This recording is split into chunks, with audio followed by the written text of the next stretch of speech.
One player who has made it to Barcelona is Rodri. He's arrived in Barcelona, his official presentation underway, and we will be seeing him in the colours of Barca in the coming season. There we go, some scenes today with club president Joan Laporta. He's actually said after recently undergoing back surgery that he's fit and ready to play, Alex.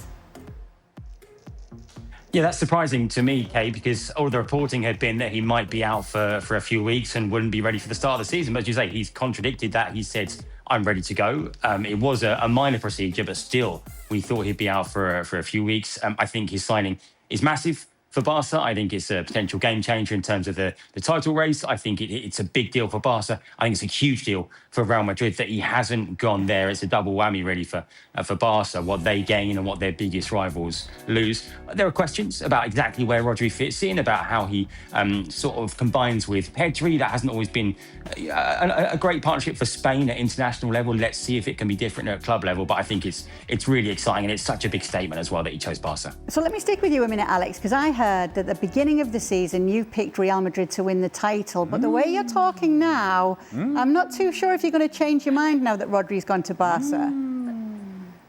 Oh, do you know what, Kate? I made that prediction when we all thought Rodri was going to Real Madrid, and I feel like I've kind of got to stick with it now, even though the circumstances have changed. I think it's going to be tight. I think it's going to be competitive. I think Madrid have made some really good signings. I think Cucurella is a great signing. I think a few of the players potentially are really exciting additions. You know, a lot we don't know exactly about how it's going to work, and Diomande is very, very exciting as well. I think they've improved the squad significantly, but I think Rodri was the one for me. So yeah, with him, I thought Madrid were champions. Without him, and with him going to Barcelona, I'm not so sure. But I've made my bed, I think, so I've got to lie with it. I can't change my mind now. That's very stubborn. It reminds me of somebody during the World Cup who picked Spain in the beginning, and then a few things didn't go Spain's way. But in the end, he stuck with it, and he was right. Ali Moreno. That guy's a genius.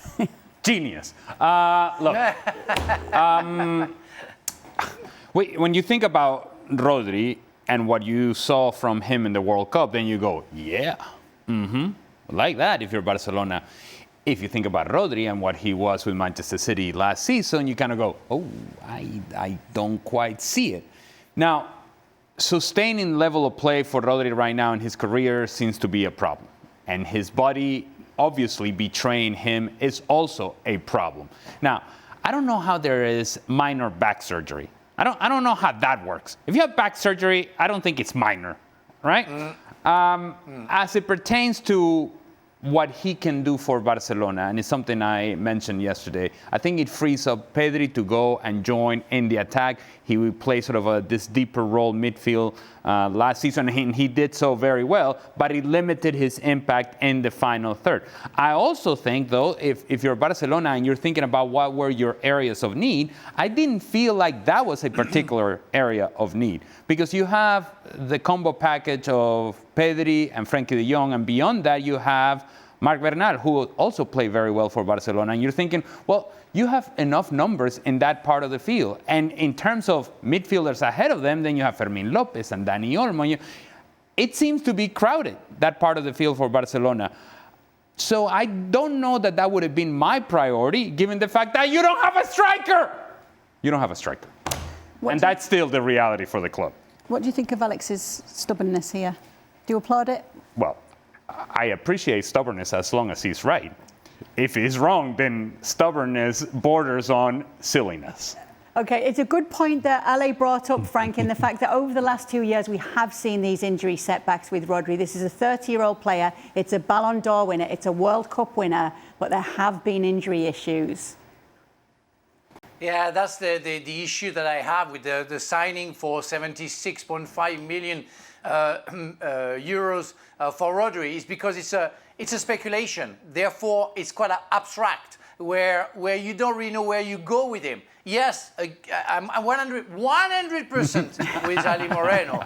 You know, how I commit now. Yes, I like that, Frank. I like 100% with. Yeah, thank you. So I'm 100% with Ali in the fact that if we have the Rodri before his injury or during the World Cup, yes. If it's the Rodri for the season with Manchester City, I have doubts too. And that would be sad, because Rodri is such a fantastic player. I really hope he's going to do very well for Barcelona. And I agree with the change of